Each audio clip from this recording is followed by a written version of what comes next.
Hey guys, it's Peter, and welcome to my channel, Peterisms, where I tell stories of my life and just little things that I have learned as I have grown into the person that I am today. And I was filming videos upstairs in the bedroom, but I just came downstairs to start rendering them, and I took Boo Radley outside, and I was like, it's getting a little bit nicer. It's not as cold as it was. And now that I'm sitting out here, I'm like, maybe I should have grabbed my coat. So after this video, before I get into my vlog, I think I actually might do a booktube video and then my vlog. But before I get into the next video, I'm gonna go grab a coat, maybe at least make a warm cup of coffee. I'm like really in the mood for like a warm cup of banana nut coffee. Oh my god, banana is my favorite right now. So all right, well, Cinnabon and banana are my two favorites right now. A wind just came up. Okay, I'm gonna have to probably put my coat on after this. So let's get into some meditations today. I brought out the Melody Beatty books with me, and today is April 25th. So let's see what Melody Beatty and the universe has to say to us today. The language of letting go has been really, really good lately. I mean, it always is good. I love this book so much. April 25th. Let's see what it says to us today. Oh, the one that I didn't read the other day, or did I read it? Opening Ourselves to Love. Finding Our Own Truth. Oh, this is such a good one because people always talk about the difference between the truth and my truth, their truth, the truth is somewhere in the middle. People always talk about that. So let's talk about finding our own truth. We must each discover our own truth. It does not help us if those we love find their truth. They cannot give it to us. It does not help if someone we love knows a particular truth in our life. We must discover our truth for ourselves. We must each discover and stand in our own light. We often need to struggle, fail, and be confused and frustrated. That's how we break through our struggle. That's how we learn what is true and right for ourselves. We can share information with others. Others can tell us what may predictably happen if we pursue a particular course. But it will not mean anything until we integrate the message and it becomes our truth, our discovery, our knowledge. There is no easy way to break through and find our truth, but we can and will if we want to. We may want to make it easier. We may nervously run to friends asking them to give us their truth or make our discovery easier. They cannot. Light will shed itself in its own time. Each of us has our own share of truth waiting to reveal itself to us. Each of us has our own share of the light waiting for us to stand in it, to claim it as our own. Encouragement helps. Support helps. A firm belief that each person has truth available, appropriate to each situation, is what will help. Each experience, each frustration, each situation has its own truth waiting to be revealed. Don't give up until you find it for yourself. We shall be guided into truth. If we are seeking it, we are not alone. Today I will search for my own truth, and I will allow others to do the same. I will place value on my vision and the vision of others. We are each on the journey making our own discoveries, the ones that are right for us today. This is such an interesting conversation to have on the heels of my therapy today and a lot of things that we were talking about in therapy today. I thought it was going to go in and talk about the difference between the truth and our truth and things like that, right? Which I think is such an interesting conversation. I don't really know how I feel about all that right in this moment. I don't know how I feel about that in this moment. But as far as discovering our own truth, I think it's an interesting conversation, especially when you bring in other people to that, right? Like, I am not, in my personal life, big on telling somebody I told you so. Like, I'm just not, right? And one of the reasons why I'm not big on that is because I don't love when people do it to me. So that is a practice I have learned over time, that I just don't tell people, well, I told you so, right? But you know, and I also, in my personal life, I've really changed over time. I don't offer a bunch of unsolicited advice. I don't. If somebody comes to me, typically what I'll say to them, and I learned this from my friend Tanya, is I'll say, are you asking me for a suggestion, or are you asking me what I would do in that situation? And only if they say yes will I offer it. I don't just go, well, what I would do, or what I think you should do, or whatever, right? On video, I'm probably completely different, but in my personal life, that's what I do, right? And so, you know, that's very important to me. That's something that I've learned over time. But I can remember, you know, at very pivotal moments of my life, people coming to me and saying, I think you need to do this, or I think you need to do that. You know, this is pretty much mostly in my past. And me having to come to that realization on my own. I think, like, as far as my addiction is concerned, like, I always knew, well, not always, I would say, like, the last year or two, I knew that my addiction was out of control. just, to be honest with you, I didn't really care because it was the only solace that I had, you know? One of the reasons why I think alcoholics and addicts end up where they end up is because it works for us until it doesn't, right? Well, it was still working for me until it didn't anymore. But at the same point, it was still like, it was causing me so many problems, but then the drinking and the drugging was also muting my feelings or having to deal with those problems. So it was this constant, you know, turmoil of this. I mean, it was just really this ugly situation, which I think happens to a lot of people. And so, but so many people would come to me before and be like, your drinking's a problem, you know, I'm really worried about you and whatever. And, you know, they would say it here. They wouldn't say it that way. They would say it in other ways. Like, maybe you should slow down a little bit or, you know, have, you know, whatever. And I can remember that one of my friends that was living with me, and this happened like a couple months before I got sober, she said to me, I'll never forget this, because she was the one that directly said it to me, and she said, you really have a problem, and I can't sit here and continue to watch you do this to yourself, and if you don't do something, maybe it wasn't a couple months before, I think it was like right before I got sober, and she said, or like 2 weeks before, and she said, if you don't do something about it, I'm going to end up having to tell your dad what's going on. And I was so pissed at her at the time. I was like, excuse me, like, nobody had really like threatened me with that before, right? Like, people would say like, yeah, you drink a lot more than other people, or you don't know when to stop, or like, you black out, you don't remember that. People would say that stuff to me, and I just was kind of like, whatever. On that journey alone, even like, I can remember going into treatment, you know, and I've told the story about how my neighbor was the nurse in my detox unit, and she was like, Peter, you're really sick. She like, you know, was like, you know, you tested positive for everything across the board, your vitals are off the charts, you're really sick, please stay, because I was wanting to leave. And like, even in that moment of her saying that, like, I don't remember really thinking like, God, it's really that bad. Like, I didn't think I was going to die from it. Like, I know in retrospect now I would have, but like in that moment standing there, I don't really think it was that, you know. Like, even in counseling sessions and group therapy and individual sessions when I was in treatment, I kind of was like, it can't really be like, I know it's bad, but like my truth was, I can still maybe get out of here, maybe smoke pot down the road, which smoking pot would have led to other things for me, you know, maybe for other people it doesn't, but for me it would have. And I would say, maybe I can get out of here and I can just like down the road, after people are off my back, I can maybe have a beer down the road or whatever. Like, that was my mindset, where other people are like, no, it has to stop now. Like, you know, like if you hang around a barbershop long enough, you're going to get your hair cut. Like, if you keep on doing these things, you know, if insanity is repeating the same things over and over again, expecting different results, you're going to end up back here again. You're going to end up in the same situation. I'd been in treatment 5 times before. I'd heard all these things, right? They knew the truth. I didn't know my truth yet, right? My truth was that I could still figure it out somehow. I could still make it work somehow, right?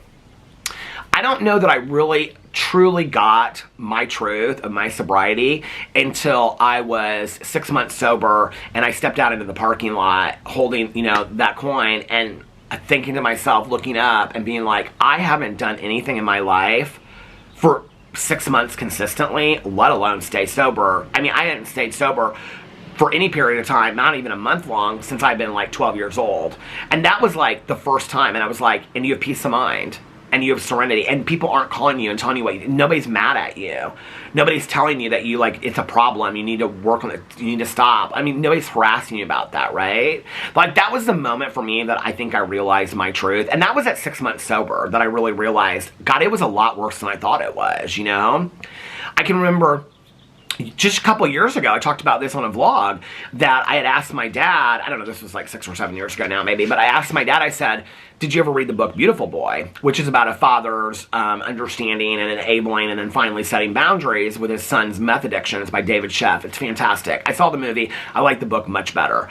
And then his son wrote books as well. I think he wrote a book called Tweak about his addiction, and he's written a couple of them. And I can remember in the book is really, Beautiful Boy is really about how much you enable your kids or enable people in your life that are addicts and alcoholics, and how at the very end the dad is finally like, okay, I have to set some, if I love you, I have to set boundaries and have some tough love, right? And I can remember asking my dad, I was like, I didn't think he would have ever heard of the book. And I finally listened to it on Audible, I think this was 5, 6, 7 years ago. And I said to my dad, I said, have you ever heard of the book Beautiful Boy? And he goes, oh yeah, I read it when it first came out. I go, how did you ever hear about it? And he goes, I don't know, Peter, like on the Wall Street Journal or, you know, New York Times or something. My dad reads the papers every day, like 4 of them. And he was like, I heard about it when it first came out and I read it back then. And I said, and I remember, like, the main thing I remember from the book is the father's fear of the outcome of his son. Like how scared he was that his son was going to die or whatever, you know? And I said to my dad, I said, was that really what it was like for you? And my dad was like, immediately, he was like, that was exactly what it was like for me. I was so, and I wasn't a meth addict, but a drug is a drug is a drug to some degree, right? My dad was like, I was so full of fear all the time. Like, part of my enabling was because I was so scared of what would happen if I set boundaries and limits, which is eventually what he had to do and did. He was like, I was so terrified that you were going to end up dead or in prison, you know? And he was like, and I couldn't stop it. I didn't know what to do. He goes, his story was exactly my story. It is exactly the story of a lot of parents of addicts and alcoholics, you know? And it took me all that time to really, like, I don't even know that I really, until that moment of having that conversation with my dad, and what, at that time I would have been 20, 22 years sober, something like that, 23 years sober. I don't know that until that moment. I mean, my dad has shared a lot of stories about how bad it was with me. My dad has shared a lot of stories about his fear and stuff like that. But having read that book, going down that journey on my own and listening to that book on my own, and then my dad saying to me, that was exactly what it was like for me. I don't know that I really, until that moment, and I think that I had to be sober to hear that and understand it. I don't really think until that moment I truly understood how I had impacted my dad, you know? Like, it took me all that time and going through everything I had gone through and reading that book and hearing other people's stories to be like, man, I affected my dad on a level that I had no clue. And that was at 22 years sober that I understood, you know? So we talk about like jumping in and making amends to people and stuff like that, you know? And then after that, you know, was when I made another amends to my dad, because I was like, I fully understand it now. I fully know, now I fully understand the fear that I imposed on you, that I owe you an amends for that specifically, right? Of keeping you up, sleepless nights, having to go to work at 5 o'clock in the morning, then you were worried about where I was and if I was dead or if I was in a ditch, right? Like, or, you know, had I been arrested or where was I? Was I in another state? Like, I mean, he was so terrified. And I didn't know that, right? Like, I mean, even though he told me that, until I heard somebody else's story, it didn't resonate to me, right? And so that's about going on your own journey and learning your own truth. And another example, I've shared the story on here before, but like when I was going through problems with my ex, and I knew that we were nearing the end of our relationship, you know, at first I would like ask Tanya. Tanya's not somebody that like will get involved in like relationship advice and stuff like that. She'll say, if you want to know what I have to say, I'll tell you. But like, you know, she'll often like, if I go to her, like I'll, you know, say, oh, Alex and I, like, what do you think about this? And she'll say, I think you owe Alex an amends, you know? Or I'll say to her something and she'll say, no, you didn't do anything wrong about that. You know, that was Alex or whatever. But, you know, she, like, deeper stuff she would never get involved in back in the day. And so, but with my ex, she was good friends with my ex as well, and she knew him really well. And so I can remember, like, I had said something to her like 6 months before, and she said, it makes me really sad because you guys are just like, I can tell it's not going well. And I said something to my mom, and my mom said, weeds grow fast in a garden, and once they take over, the beauty of the garden is gone. And she said, so focus on the positive, not the negative. And I can remember I was talking to a couple other people, but when things got really, really bad, I was like, this is a decision that I cannot consult anybody about. Like, I need to make this decision on my own if I'm going to leave this relationship. Because I thought I'd be with him for the rest of my life. And I was like, I have to make this decision on my own. I can't consult my friends. I can't consult, you know, I need to make this decision on my own. Because I didn't want to look back on it. I had to find my truth on my own. The truth was that everybody around us knew that we were miserable and we weren't happy together, right? And that the relationship was over. I couldn't see that yet. I still was like, if we can just make it through Christmas and we can make it through anything. That was really my mentality, and his, in all honesty. We didn't make it to Christmas even, you know? I think we broke up on the 6th or 7th of December. But my mentality was like, we always love Christmas. Christmas is so great for us. If we can just make it through Christmas, everything will be fine. Like, Christmas will be magical and turn it all around. I mean, it was ridiculous, right? But I can remember thinking that, and at that time before then, like, Thanksgiving was not good for us that year. And I can remember from Thanksgiving to Christmas thinking a lot about it and knowing that I needed to make a decision. And I was like, if I make this decision, I don't want to look back 2 months later. I've shared the story in here. I called him like 2 months later and said, can't we get back together and work things out? And he said, you wanted out of this relationship, now let me get over you. And, you know, later he said to me, we both knew it was over. You just were the ones that said, you were just the one that said the words first, because I didn't have the courage to say it because we were so dependent on each other, you know? And I think that was part of it. And I can remember, like, wanting so bad to talk to people about it, but knowing I didn't want to look back on it and be like, well, Tanya told me that I should stay, or Tanya told me I should get out of this relationship. You know, I'm real good at that, of using other people's opinions, you know, in situations in my personal life. That's one of the things I've really had to work hard on in the last couple years, you know? And I've talked about that as far as marriage counseling and stuff in my other videos. So I knew that in that decision, whatever decision I was going to make, it wasn't about, I had to discover my truth on my own. If I was going to stay, I was going to stay because I decided. If I was going to leave, I was going to leave because I decided.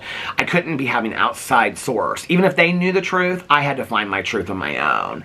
And I think that's what the meditation is talking about. And I think it's a beautiful meditation. I think it's true, you know? I think for all of us, I think one of the hardest things in life is when you see a friend struggling or a family member and you see them going through something. It's like, if they just did this, things would get better. If they just did that, you know, things would get better. And it's like, you know, like 1,000 Pound Sisters, which I think you guys know I love that show with the Slayton sisters. I saw somebody posted a picture last night of Tammy and how fantastic she looks and how much, I mean, it was just, like, every comment was just like glowing underneath. It was on Twitter, so it wasn't edited comments. You know, every comment was just like, she looks great. You know, I'm encouraging her to get the, you know, the skin removal surgery. She's so happy. You know, she's lost like 400 or 500 pounds. Like, she's doing incredible, right? But I remember watching this show when, like, Amy had already done all the work and she really wanted it for Tammy, and Tammy was struggling so hard. You can want something for somebody else and they don't want it for themselves. That's not their truth yet, and that's what the meditation's talking about. That is so hard to stand by and see somebody struggling in a relationship or a life issue or a decision or whatever, and you know, whether that's a job or, you know, a relationship or whatever, you know, and you don't know what to do with it, and you struggle so hard because you have to stand there, right? But the reality is, sometimes, you, like the meditation said, you have to let people find their own truth. We have to find our own truth. It's more powerful when we do. I've done things because people suggested to me I should do it. It felt differently when it was a decision that I made, you know? And that's called finding our own truth. Sharing that is called sharing our truth. I think that gets confused when we're sharing our side of the story. You know, that's just called sharing our side of the story. That's not called sharing our truth, you know? That's a difference. Sharing our truth is our experience of what we've learned by what we've gone through. That's our truth, you know? Maybe that's the difference, I guess. Anyway, let me know what you think about that meditation in the comment section below. I love you guys, and I will see you tomorrow. Bye.